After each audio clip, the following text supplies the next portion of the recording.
রাজধানীর ইঞ্জিনিয়ার্স ইনস্টিটিউটে জাতীয় শিক্ষক দিবস ও জাতীয় সম্মেলন উপলক্ষে এই শিক্ষক সমাবেশ। এতে বিএনপির স্থায়ী কমিটির সদস্যরা বলেন, আন্দোলন করে নির্বাচন আদায় করা হলে তা হবে দুঃখজনক। সমাবেশে লন্ডন থেকে ভার্চুয়ালি যুক্ত হয়ে বিএনপির ভারপ্রাপ্ত চেয়ারম্যান তারেক রহমান বলেন, সকলের সমর্থনে বিএনপি সরকার গঠন করলে অগ্রাধিকার ভিত্তিতে শিক্ষা কমিশন গঠন করা হবে।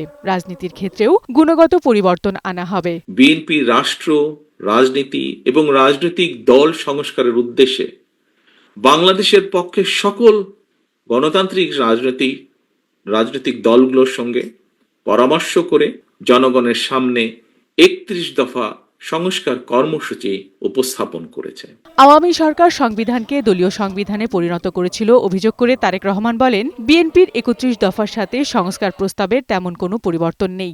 দেশের কোটি কোটি পরিবারের কাছে এই মুহূর্তে নির্বাচন এবং সংস্কারের চেয়েও গুরুত্বপূর্ণ হচ্ছে সংসার পরিচালনা করা।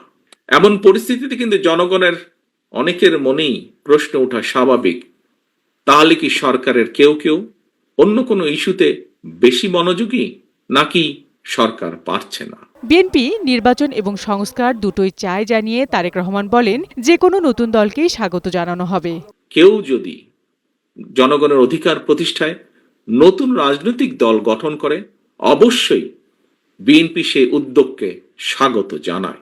তবে রাজনৈতিক দল গঠন করতে গিয়ে কেউ যদি রাষ্ট্রীয় কিংবা প্রশাসনিক সহায়তা নেন, সেটি জনগণকে হতাশ করবে, তারুণ্য নতুন পথ রচনা করবে, তবে কোনো প্রশ্নবিদ্ধ পথে নয়।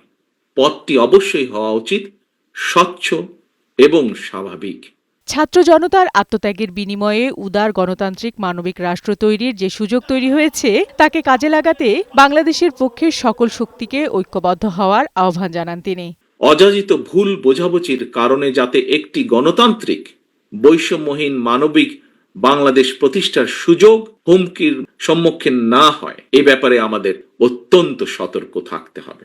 অন্তর্বর্তী সরকারকে রাষ্ট্র পরিচালনার ক্ষেত্রে আরও সহনশীল হওয়ার আহ্বান জানান বিএনপির ভারপ্রাপ্ত চেয়ারম্যান। বিউটি সমাদ্দার, বৈশাখী সংবাদ, ঢাকা।